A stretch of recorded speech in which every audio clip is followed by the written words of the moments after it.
Well, it's a bit late for all this, really, but maybe it's time for a review. Not a review, what are we doing?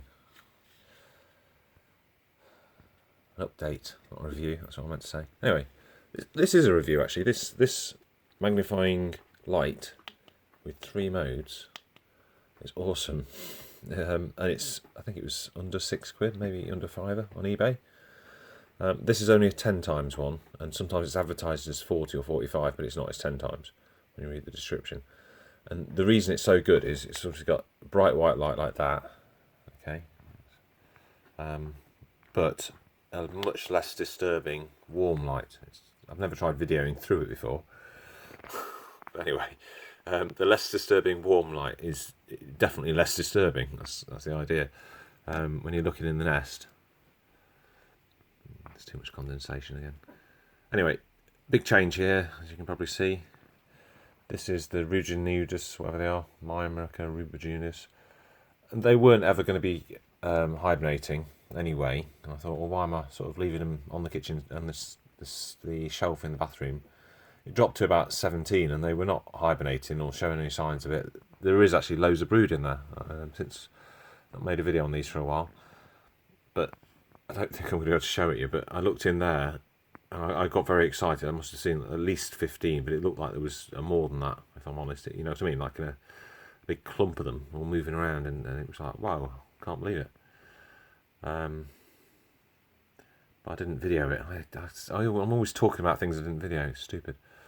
Yeah, so I think my last video on these, just have a look, was before I went on holiday. I've been back on holiday and back almost a week since then as well.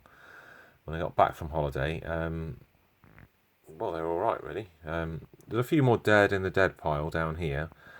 I've got a bit of a theory about it because I think I showed it in one of the other videos. My way of putting the fruit flies into this without too many escapees. I keep getting it wrong. I'm tipping them in, I can't see anything going in, and then I look down at the actual outworld, and suddenly there's like 70 in there or something. I'm like, whoa. Yeah, that's what happened before I went on holiday. There was loads, and then I did video, but there's probably only about 30 left in there by then. They're just far too many fruit flies in one go. And I think the ants have to do a lot of hard work, and because of the hard work, you know, when there's like 3 of them all stinging the same fly and things like that, it seems like there's a little mini sort of die-off. I mean, I've never counted it. I deliberately haven't cleaned these out or anything before doing this video. So I want to just get a bit of a look. I'm not zooming in or anything because I'm holding 2 things at once.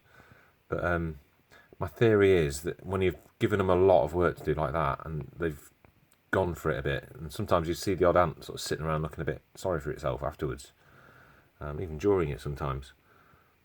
This has become a bit of a sort of, it's almost like a, anyway, my theory, I won't lose my track. I think that they get splashed with stings from other ants and things like that. There's a lot of action going on, and so they wear themselves out. They've got access to the bioformica stuff over there, and they're getting through it actually, unless that's because they've put a stone in the bottom. It might be leaking out, I don't know. Humidity is, no, it's not leaking out, because humidity would be much higher than that if it was leaking out. And 1 drop in this size outroad, I mean 1 drop can bang it up 20% easy. So if that was leaking, this would be on 70, 80 minimum. Around just below 60 is normal for this area and this everything. But it's obviously a lot more humid in there. I mean, it's got condensation and everything. It's a 30 centimetre, 3 centimetre tube, the biggest one they do in those bamboo things. And it did look like it was a bit on the big side for them. It was 80 to 100 or something in the colony when I got it, but they seem to like it because I only really use the middle one, and it gives them the options. But they like a humid area anyway, these ones. Which brings me to their original tube, which I've sort of left in as a water thing because it wasn't particularly mouldy or anything. When they first moved out, there'd perhaps be 2 or 3 in there, but these days there tends to be, 8, 10. Maybe not 8 and 10. Anyway, a reasonable quantity though, and I don't know whether it's like a place for them just to hang out, just as an option. Or maybe this is where they come to die. Maybe this is where they, I'd like to think maybe secretive extra queens that have got designs would come here or something like that. I don't know.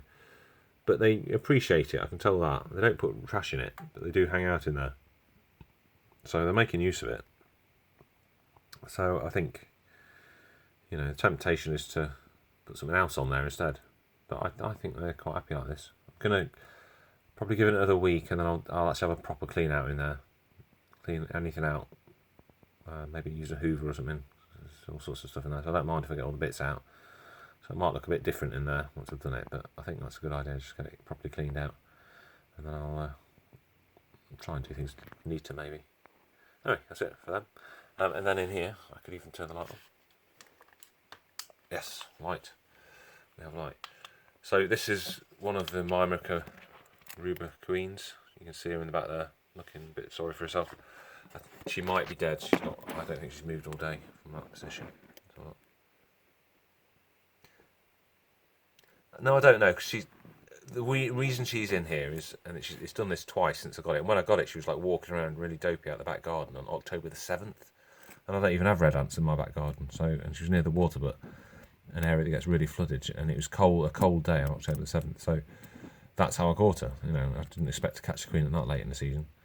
And every time she gets a bit cold, she gets all sort of weird and dopey and walks around in the outworld and acts dopey. She was doing it.